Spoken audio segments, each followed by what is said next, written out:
বিশেষ খবর হলো কেন্দ্রীয় স্বরাষ্ট্রমন্ত্রী অমিত শাহ 3 দিনের সফরে আজ এ রাজ্যে আসছেন। আইন শৃঙ্খলা পরিস্থিতি ও নিরাপত্তা ব্যবস্থা আরও শক্তিশালী করতে কেন্দ্রীয় স্বরাষ্ট্র মন্ত্রক আরও 50 কোম্পানি কেন্দ্রীয় বাহিনী পাঠাচ্ছে পশ্চিমবঙ্গে। রাজ্য মন্ত্রিসভা নারী নির্যাতন সংক্রান্ত রাজ্য কমিশনের জন্য 68টি নতুন পদ এবং প্রাতিষ্ঠানিক দুর্নীতি কমিশনের জন্য আরও 57টি পদ তৈরির সিদ্ধান্ত নিয়েছে। চা বাগানের অব্যবহৃত 15% জমি ব্যবহারের অনুমতি দেওয়া হবে। যাদবপুর বিশ্ববিদ্যালয়ে বাম ছাত্র সংগঠনের ডাকা জিবি মিটিংকে কেন্দ্র করে পরিস্থিতি গতকাল উত্তপ্ত হয়ে ওঠে। অন্নপূর্ণা যোজনার স্বচ্ছতা বজায় রাখতে আজ একটি বিশেষ ওয়েব পোর্টাল চালু করা হচ্ছে। দক্ষিণবঙ্গের জেলাগুলিতে বন্যা পরিস্থিতি সরেজমিনে খতিয়ে দেখতে মুখ্যমন্ত্রী শুভেন্দু অধিকারী আজ পশ্চিম মেদিনীপুরের সবং ও হুগলির আরামবাগে যাচ্ছেন। নিউ মার্কেটের হোটেলে অগ্নিকাণ্ডের পর অগ্নি নিরাপত্তা ব্যবস্থা খতিয়ে দেখতে রাজ্য জুড়ে বিশেষ উদ্যোগ নেওয়া হয়েছে। ইস্ট বেঙ্গল 135তম ডুরান্ড কাপ ফুটবলের ফাইনালে দ্বিতীয় সেমিফাইনালে আজ মোহনবাগান সুপার জায়ান্ট খেলবে নর্থ ইস্ট ইউনাইটেড এফসির বিরুদ্ধে। আসছি বিস্তারিত খবরে। কেন্দ্রীয় স্বরাষ্ট্রমন্ত্রী অমিত শাহ 3 দিনের সফরে আজ এ রাজ্যে আসছেন। উত্তরবঙ্গে প্রশাসনিক বৈঠক সহ তার একাধিক কর্মসূচিতে অংশগ্রহণের কথা। এছাড়া সীমান্ত নিরাপত্তার সঙ্গে সংশ্লিষ্ট বেশ কিছু প্রকল্পেরও সূচনা করবেন তিনি। শিলিগুড়ির কাওয়াখালীতে আগামীকাল নতুন ফৌজদারি আইন বিষয়ে 5 দিনের একটি বিশেষ ন্যায় সংহিতা প্রদর্শনীর উদ্বোধন করবেন শ্রী শাহ। অনুষ্ঠানে মুখ্যমন্ত্রী শুভেন্দু অধিকারীও উপস্থিত থাকতে পারেন। সফরকালে স্বরাষ্ট্রমন্ত্রী সীমান্তবর্তী এলাকার নিরাপত্তা ব্যবস্থা পর্যালোচনার পাশাপাশি সীমান্ত লাগোয়া জেলাগুলিতে নগদ অর্থের অবৈধ লেনদেন রুখতে জেলা শাসকদের নিয়ে এক গুরুত্বপূর্ণ বৈঠকও করবেন। এদিকে এডিজি মনোজ ভার্মা গতকাল কাওয়াখালীতে স্বরাষ্ট্রমন্ত্রীর অনুষ্ঠানস্থল পরিদর্শন করেন। সঙ্গে ছিলেন শিলিগুড়ির পুলিশ কমিশনার সৈয়দ ওয়াকার রাজা।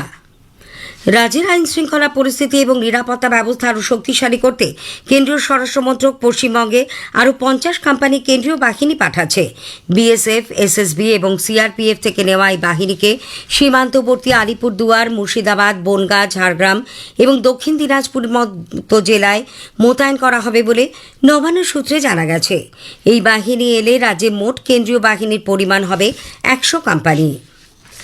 রাজ্য মন্ত্রিসভা নারী নির্যাতন সংক্রান্ত কমিশনের জন্য 68টি নতুন পদ এবং প্রাতিষ্ঠানিক দুর্নীতি কমিশনের জন্য আরও 57টি পদ তৈরির সিদ্ধান্ত নিয়েছে। নবান্নে গতকাল মুখ্যমন্ত্রী শুভেন্দু অধিকারীর পৌরোহিত্যে এক বৈঠকে এই সিদ্ধান্ত গৃহীত হয়। বারুইপুর পুলিশ জেলার সূর্যপুরে নতুন গ্রামীণ পুলিশ আউটপোস্টের জন্য 19টি নতুন পদ তৈরিরও সিদ্ধান্ত হয়েছে ওই বৈঠকে। প্রাকৃতিক বিপর্যয়ে ট্রলার ডুবির ঘটনায় মৃতদের পরিবারের 9 জন নিকট আত্মীয়কে হোমগার্ড ভলান্টিয়ারের চাকরি দেওয়ার সিদ্ধান্ত মন্ত্রিসভার বৈঠকে অনুমোদন লাভ করেছে। এছাড়া রাজ্যের বিভিন্ন শিল্প তালুকে 37টি শিল্প ইউনিটকে লিজের ভিত্তিতে জমি দেওয়ার প্রস্তাবেও ছাড়পত্র দিয়েছে মন্ত্রিসভা। এই প্রস্তাব কার্যকর হলে 68,600-রও বেশি কর্মসংস্থানের সুযোগ সৃষ্টি হবে। চা বাগানের অব্যবহৃত জমির 15% ব্যবহারের অনুমতি দেওয়া হবে বলে বৈঠকে সিদ্ধান্ত হয়েছে। পর্যটন মন্ত্রী শঙ্কর ঘোষ জানিয়েছেন, চা পর্যটন এবং আনুষঙ্গিক ব্যবসা নীতি 2019 সংশোধনের মাধ্যমে চা বাগানগুলিকে এই অব্যবহৃত জমি ব্যবহার করতে দেওয়া হবে, যার সর্বোচ্চ সীমা হবে 150 একর।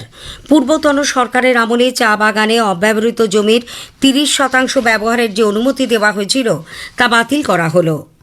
রাজ্যে মাদক পাচার ও মাদক চক্রের বিরুদ্ধে আরও কড়া পদক্ষেপ গ্রহণ করতে অ্যান্টি নার্কোটিক্স টাস্ক ফোর্স গঠনেরও সিদ্ধান্ত নিয়েছে রাজ্য মন্ত্রিসভা।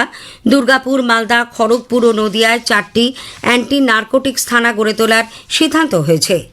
আন্তঃরাজ্য ও আন্তর্জাতিক মাদক পাচারের প্রবণতা রোধ এবং মাদক চক্রের বিরুদ্ধে আরও কার্যকর অভিযান চালানোর লক্ষ্যে এই বিশেষ বাহিনী গঠন করা হচ্ছে। অন্যদিকে অবসরপ্রাপ্ত যোগ্য ক্রীড়াবিদদের প্রতি মাসে 10,000 টাকা সাম্মানিক দেবে রাজ্য সরকার। মুখ্যমন্ত্রী কৃতি ক্রীড়াবিদ সম্মান যোজনার আওতায় এই উদ্যোগ নেওয়া হচ্ছে। পাশাপাশি রাজ্যে চালু হবে শ্যামা প্রসাদ মুখার্জি ক্রীড়া সহায়তা প্রকল্প। 2024 সালে রাজ্য পুলিশ কনস্টেবল নিয়োগের ফলাফল প্রকাশের ওপর আপাতত স্থগিতাদেশ জারি করেছে কলকাতা হাইকোর্ট। বিচারপতি অমৃতা সিনহা রাজ্যকে তাদের ওয়েবসাইটে এই সংক্রান্ত বিজ্ঞপ্তি প্রকাশের নির্দেশ দিয়েছেন। নির্দেশে বলা হয়েছে পরীক্ষার ফলাফলের ভবিষ্যৎ নির্ভর করবে হাইকোর্টে দায়ের হওয়া মামলার নিষ্পত্তির ওপর। পূর্ব মেদিনীপুরের সার্বিক বন্যা পরিস্থিতির অনেকটাই উন্নতি হয়েছে। জল নামতে শুরু করেছে। জেলা শাসক নিরঞ্জন কুমার ও জেলা পুলিশ সুপার অংশুমান সাহা গতকাল পটাশপুরের বন্যা কবলিত বিভিন্ন এলাকা ঘুরে দেখেছেন। জেলার প্রায় 15,000 মানুষ বিভিন্ন ত্রাণ শিবিরে রয়েছেন। জেলা পুলিশ সুপার পটাশপুরে গিয়ে বন্যা কবলিত মানুষের হাতে ত্রাণ সামগ্রী তুলে দেন। কাঁথির সাংসদ সৌমেন্দু অধিকারী জানিয়েছেন, ভগবানপুর, পটাশপুর, চণ্ডীপুর মিলিয়ে প্রায় 90টি ত্রাণ শিবির চলেছে। সেখানে গবাদি পশুদের জন্যও খাওয়ারের ব্যবস্থা করা হয়েছে। নারী ও শিশু বিকাশ মন্ত্রকের সংসদীয় পরামর্শদাতা কমিটি বৈঠক এবং মন্ত্রকের বিভিন্ন প্রকল্প ও পশ্চিমবঙ্গে তার বাস্তবায়নের বিষয়ে দুদিনের বৈঠক আজ শুরু হচ্ছে। বৈঠকে যোগ দিতে কেন্দ্রীয় নারী ও শিশু বিকাশ দপ্তরের মন্ত্রী অন্নপূর্ণা দেবী ও প্রতিমন্ত্রী সাবিত্রী ঠাকুর আজ রাজ্যে আসছেন। নারী ও শিশু বিকাশ মন্ত্রকের বিভিন্ন প্রকল্প ও রাজ্যে তার বাস্তবায়ন নিয়ে আজ কলকাতার এক 5-তারা হোটেলে পর্যালোচনা বৈঠকে কেন্দ্রীয় মন্ত্রীর সঙ্গে থাকবেন রাজ্যের নারী ও শিশু বিকাশ এবং সমাজ কল্যাণ মন্ত্রী মালতী রাভা রায়। এদিকে অন্নপূর্ণা যোজনায় স্বচ্ছতা বজায় রাখতে আজ একটি বিশেষ ওয়েব পোর্টাল চালু করা হবে। মুখ্যমন্ত্রী শুভেন্দু অধিকারী অন্নপূর্ণা যোজনার উপভোক্তাদের সঙ্গে এক মতবিনিময় অনুষ্ঠানে অংশ নিয়ে একথা জানান। তিনি বলেন, কোনো যোগ্য উপভোক্তা প্রকল্পের টাকা না পেলে বা অনুপযুক্ত কেউ এই সুবিধে পেলে সেখানে সরাসরি আপত্তি বা আবেদন জানানো যাবে। 20 তারিখ থেকে একটি পোর্টালও চালু করছে পশ্চিমবঙ্গ সরকার। সেই পোর্টালে যদি মনে করেন যে কোনো অনুপযুক্ত লোক এই অর্থ পেয়েছে, আপত্তিও দিতে পারেন। আমরা সেটা নিষ্পত্তিও করতে থাকবো। যাদবপুর বিশ্ববিদ্যালয়ে বাম ছাত্র সংগঠনের ডাকা জিবি মিটিংকে কেন্দ্র করে গতকাল সমস্যা তৈরি হয়। গতকাল বিকেলে ওই জিবি মিটিংয়ের সঙ্গমে এবিভিপির সঙ্গে বামপন্থী ছাত্র সংগঠনগুলির মধ্যে বচসা ও হাতাহাতির অভিযোগ ওঠে। পরে ঘটনাস্থলে যান যাদবপুরের বিধায়ক সর্বরী মুখোপাধ্যায়। সরকারের নির্দেশিকা মতো যাদবপুরে এখনও কেন কোনো ইউনিয়ন নেই, তাহলে জিবি মিটিং ডাকা কেন হয়েছিল? তিনি সেই প্রশ্ন তোলেন। তিনি বলেন, ওই মিটিংয়ের প্রতিবাদ জানাতে গেলে এবিভিপি ছাত্রদের ওপর হামলা চালানো হয়। বেশ কয়েকজন ছাত্র আহত হয়ে কেপিসি মেডিকেল কলেজ হাসপাতালে ভর্তি। দেশ বিরোধী স্লোগান তোলার অভিযোগ করেন সর্বরী মুখোপাধ্যায়। এবিভিপির তরফে যাদবপুর থানায় কয়েকজন ছাত্রের বিরুদ্ধে অভিযোগ দায়ের করা হয়েছে। রাতেই এবিভিপির তরফে যাদবপুর থানার সামনেও বিক্ষোভ দেখানো হয়। পরে যাদবপুর বিশ্ববিদ্যালয়ে দুপক্ষের মধ্যে আবারও গণ্ডগোল শুরু হয়। বিশ্ববিদ্যালয়ের মধ্যে ভাঙচুর চলে বলেও অভিযোগ। অরবিন্দ ভবনে অনেক পড়ুয়া আটকে রয়েছেন বলে বাম ছাত্র সংগঠনের তরফে অভিযোগ করা হয়েছে। নিউ মার্কেটের হোটেলে অগ্নিকাণ্ডের পর অগ্নি নিরাপত্তা ব্যবস্থা খতিয়ে দেখতে রাজ্য জুড়ে বিশেষ উদ্যোগ নেওয়ার সিদ্ধান্ত হয়েছে। নবান্ন সূত্রের খবর, আগামী 1 মাস রাজ্যের সমস্ত হোটেল, হাসপাতাল সহ বিভিন্ন গুরুত্বপূর্ণ ভবনে বিশেষ ফায়ার অডিট করা হবে। এদিকে অগ্নিকাণ্ডে 9 জনের মৃত্যুর ঘটনায় বিশেষ তদন্তকারী দল সিট গঠন করেছে কলকাতা পুলিশ। 7 সদস্যের সিটের নেতৃত্বে আছেন ডিসিডিডি স্পর্শ নীলাঙ্গী। কলকাতা পুরসভাও বিশেষ তদন্ত দল গঠন করেছে। ইস্টবেঙ্গল 135তম ডুরান্ড কাপ ফুটবলের ফাইনালে উঠেছে। যুব ভারতী ক্রীড়াঙ্গনে গতকাল প্রথম সেমিফাইনালে তারা টাই ব্রেকারে 5-3 গোলে এসসি দিল্লিকে হারিয়ে দেয়। এদিকে ডুরান্ড কাপের দ্বিতীয় সেমিফাইনালে আজ Mohun Bagan super giant north east united এফসির মুখোমুখি হবে। শিলংয়ের জওহরলাল নেহরু স্টেডিয়ামে খেলা শুরু সন্ধ্যে 7টায়। স্থানীয় সংবাদ শেষ হলো। বিশেষ খবর হলো, কেন্দ্রীয় মন্ত্রিসভা গতকাল 13,041 কোটি টাকা মূল্যের মোট 4টি রেল প্রকল্প, একটি সড়ক প্রকল্পের অনুমোদন দিয়েছে। ভারত সিঙ্গাপুর মন্ত্রী পর্যায়ে রাউন্ড টেবিল বৈঠক ISMR এর 4র্থ পর্ব আজ সিঙ্গাপুরে অনুষ্ঠিত হবে।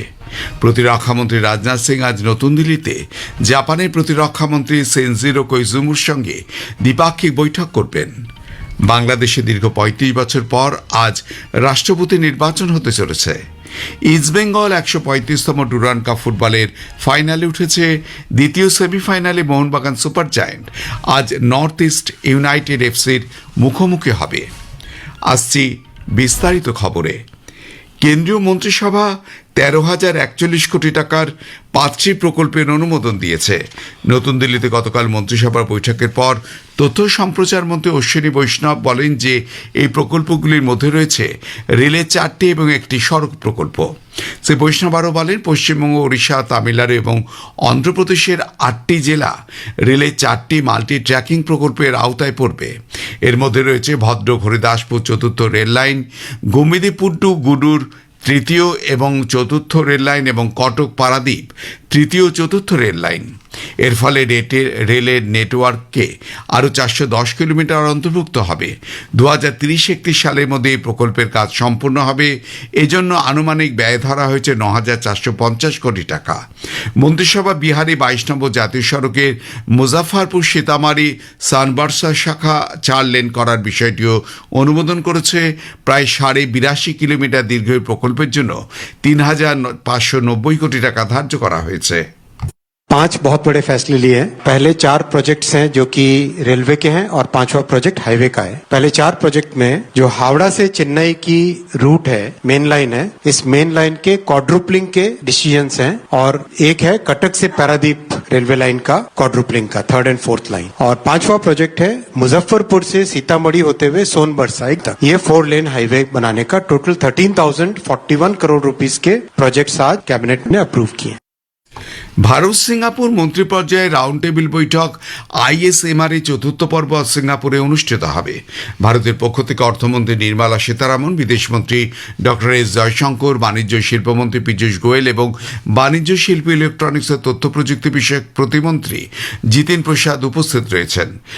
ISMR এর নতুন ও উদীয়মান ক্ষেত্রসহ বিভিন্ন ক্ষেত্রে সহযোগিতা বৃদ্ধি একটি গুরুত্বপূর্ণ মঞ্চ। 2022 সালের সেপ্টেম্বরে নতুন দিল্লিতে এই মঞ্চের প্রথম বৈঠক অনুষ্ঠিত হয়েছিল।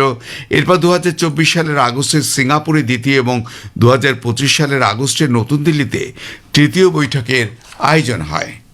প্রতিরক্ষামন্ত্রী রাজনাথ সিং আজ নতুন দিল্লিতে জাপানের প্রতিরক্ষামন্ত্রী সেনজিরো কোইজুমির সঙ্গে দ্বিপাক্ষিক বৈঠক করবেন। এই বৈঠকের মাধ্যমে দ্বিপাক্ষিক প্রতিরক্ষা সম্পর্ক আরও জোরদার হবে, কৌশলগত আস্থা ও সহযোগিতা বৃদ্ধি পাবে এবং ভারত প্রশান্ত মহাসাগরীয় অঞ্চলের স্থিতিশীলতা ও নিরাপত্তা সুনিশ্চিত হবে বলেই আশা করা হচ্ছে। দুই মন্ত্রী সামুদ্রিক নিরাপত্তা সহযোগিতা আরও গভীর করা এবং মেক ইন ইন্ডিয়া কাঠামোর আওতায় প্রতিরক্ষা সরঞ্জাম এবং প্রযুক্তির ক্ষেত্রে ঘনিষ্ঠ সহযোগিতার বিষয়ে মত বিনিময় করবেন। প্রতিরক্ষা সচিব রাজেশ কুমার দুদিনের আর্মেনিয়া সফর সম্পন্ন করেছেন। সফরকালে তিনি আর্মেনিয়ার উপ প্রতিরক্ষামন্ত্রী ক্যারেন ব্রুটিয়ান এবং আর্মেনিয়ার প্রথম উপ প্রতিরক্ষামন্ত্রী ও chief of general staff Edward আসরিয়ানের সঙ্গে দ্বিপাক্ষিক বৈঠক করেন। দিল্লিতে ভোটার তালিকায় চলতে নিবিড় সংশোধন প্রক্রিয়া SIR এর মেয়াদি মাসের 24 তারিখ পর্যন্ত বাড়ানো হয়েছে। দিল্লির মুখ্য নির্বাচনী আধিকারিক জানিয়েছেন, সংশোধিত সূচি অনুযায়ী খসড়া ভোটার তালিকায় মাসের 31 তারিখ প্রকাশিত হবে। এই সংক্রান্ত কোনো অভাব, অভিযোগ বা আপত্তি জানানো যাবে 30 সেপ্টেম্বর পর্যন্ত। 31 অক্টোবরের মধ্যে এই সংক্রান্ত প্রক্রিয়া সম্পূর্ণ হবে। চূড়ান্ত ভোটার তালিকা প্রকাশিত হবে 4 নভেম্বর। যুব সঙ্গম সপ্তম পর্যায়ের অনলাইন রেজিস্ট্রেশনের সময়সীমা এই মাসের 31 তারিখ পর্যন্ত বাড়ানো হয়েছে। শিক্ষা মন্ত্রকের পক্ষে এক বিবৃতিতে জানানো হয়েছে, সারা দেশের যুবক যুবতীদের এই অভিনব যুব বিনিময় কর্মসূচিতে অংশগ্রহণের জন্য আরও সুযোগ করে দিতেই এই মেয়াদ বৃদ্ধি করা হলো। এর আগে এই প্রকল্পে মেয়াদ শেষ হওয়ার কথা ছিল 18 আগস্ট। উল্লেখ্য, 18 থেকে 30 বছর বয়সী দেশের বিভিন্ন উচ্চশিক্ষা প্রতিষ্ঠানের ছাত্রছাত্রী, MSS এর স্বেচ্ছাসেবী এবং তরুণ পেশাদারেরা সরকারি যুব সঙ্গম পোর্টালের মাধ্যমে এই প্রকল্পে নাম নথিভুক্ত করতে পারবেন। এই জন্য IIT, IIM, NIT, কেন্দ্রীয় বিশ্ববিদ্যালয় সহ 20টি উচ্চশিক্ষা প্রতিষ্ঠানকে নোডাল প্রতিষ্ঠান হিসেবে চিহ্নিত করা হয়েছে। এই প্রকল্পে যারা নির্বাচিত হবেন তাদের বিভিন্ন রাজ্য এবং কেন্দ্রশাসিত অঞ্চলে 5 থেকে 7 দিনের শিক্ষামূলক ও সাংস্কৃতিক সফরের ব্যবস্থা করা হবে। স্থানীয় ঐতিহ্য, শিক্ষা প্রতিষ্ঠান, প্রশাসনিক উদ্যোগ, উদ্ভাবনী পরিমণ্ডল, শিল্প, গুরুত্বপূর্ণ ঐতিহ্যবাহী স্থান এবং সেখানকার জনজীবন সম্পর্কে এই কর্মসূচির মাধ্যমে তাদের অবহিত করা হবে। কেন্দ্রীয় স্বরাষ্ট্রমন্ত্রী অমিত শাহ 3 দিনের সফরে আজ পশ্চিমবঙ্গে আসছেন। উত্তরবঙ্গে প্রশাসনিক বৈঠক সহ তাঁর একাধিক কর্মসূচিতে অংশ নেওয়ার কথা। এছাড়াও সীমান্ত নিরাপত্তার সঙ্গে সংশ্লিষ্ট বেশ কিছু প্রকল্পের সূচনা করবেন তিনি। শিলিগুড়ি কাওয়াখালীতে আগামীকাল নতুন ফৌজদারি আইন বিষয়ে 5 দিনের একটি বিশেষ ন্যায় সংহিতা প্রদর্শনীর উদ্বোধন করবেন। অনুষ্ঠানে মুখ্যমন্ত্রী শুভেন্দু অধিকারীরও উপস্থিত থাকতে পারেন। সফরকালে স্বরাষ্ট্রমন্ত্রী সীমান্তবর্তী এলাকার নিরাপত্তা ব্যবস্থা পর্যালোচনার পাশাপাশি সীমান্ত লাগোয়া জেলাগুলিতে নগদ অর্থের অবৈধ লেনদেন রুখতে জেলা শাসকদের নিয়ে একটি গুরুত্বপূর্ণ বৈঠকেও বসবেন। এছাড়া ভারতীয় ন্যায় সংহিতার বাস্তবায়ন নিয়ে বিশেষ পর্যালোচনা সভায় তার অংশ নেওয়ার কথা রয়েছে। এদিকে এডিজি মনোজ ভার্মা গতকাল কাওয়াখালীতে স্বরাষ্ট্রমন্ত্রীর অনুষ্ঠান স্থল পরিদর্শন করেন। সঙ্গে ছিলেন শিলিগুড়ি পুলিশ কমিশনার সৈয়দ ওয়াকার রাজা। নিরাপত্তা ব্যবস্থাও খতিয়ে দেখেন তারা। দীর্ঘ 35 বছর পর বাংলাদেশে রাষ্ট্রপতি নির্বাচন হতে চলেছে আজ। নির্বাচনে প্রতিদ্বন্দ্বিতা করছেন ক্ষমতাসীন দল বিএনপির শীর্ষ নেতা মির্জা ফখরুল ইসলাম আলমগীর এবং 11 দলীয় বিরোধী জোটের প্রার্থী কর্নেল আলী আহমেদ। সেদেশের নির্বাচন কমিশন গত 16 আগস্ট 2 প্রার্থীর মনোনয়নপত্র বৈধ বলে ঘোষণা করেছে। আজ দুপুর 2টা থেকে বিকেল 5টা পর্যন্ত জাতীয় সংসদে ভোট গ্রহণ চলবে। নির্বাচিত রাষ্ট্রপতি আগামীকাল সন্ধ্যায় বঙ্গভবনের দরবার হলে বাংলাদেশের নতুন রাষ্ট্রপতি হিসাবে শপথ গ্রহণ করবেন। ক্ষমতাচ্যুত প্রধানমন্ত্রী শেখ হাসিনার ঘনিষ্ঠ মোহাম্মদ শাহাবুদ্দিন 5 বছরের মেয়াদ পূর্ণ করার আগেই গত মাসে স্বাস্থ্যজনিত কারণে পদত্যাগ করায় এই নির্বাচন হচ্ছে। নানা অনুষ্ঠানের মধ্য দিয়ে আজ দেশের প্রাক্তন প্রধানমন্ত্রী রাজীব গান্ধী 83তম জন্মদিনে তাকে স্মরণ করা হচ্ছে। দিনটি জাতীয় সদ্ভাবনা দিবস হিসেবেও উদযাপিত হবে। এই উপলক্ষে রাজীব গান্ধীকে শ্রদ্ধা জানাতে দেশজুড়ে কংগ্রেসের পক্ষ থেকে নানা অনুষ্ঠানের আয়োজন করা হয়েছে। প্রধানমন্ত্রী নরেন্দ্র মোদী রবিবার 30 আগস্ট আকাশবাণীতে মন কি বাত অনুষ্ঠানে দেশ বিদেশের মানুষের সঙ্গে তার চিন্তাভাবনা ভাগ করে নেবেন।